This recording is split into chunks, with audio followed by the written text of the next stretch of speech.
Hala, ito. Ilang taon na to? 11. 11? Eh? Ano lang siya mga 18 lang siya, no? Kasi mga balahiboan, no? Ang mulas ng balahibo. Ayun, no? Nak, tingin dito. Nak, tingin dito.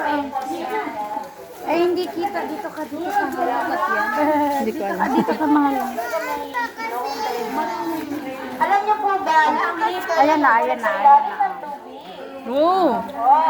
they can stay 5 to 7 minutes underwater. Wow. Kasi po yung pahinga, ano nila, nag-close off automatically. Parang meron silang pang shield,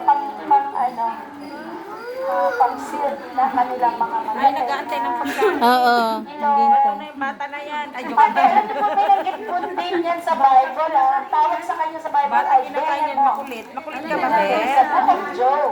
Behemoth. Okay, so that's the behemoth or the hippopotamus.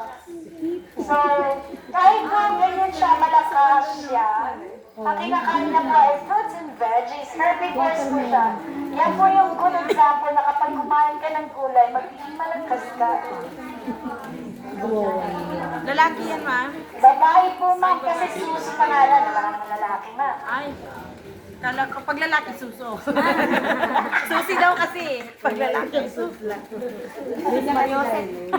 Ah, sorry. Lola, Okay lang yun ang French naman tayo. Pag ikaw nakagat niyan, wala. Kaya nga. Ante, nag-iisip tayo yung mga to. Ano na naman na? Pag ganun din, kasalanan yung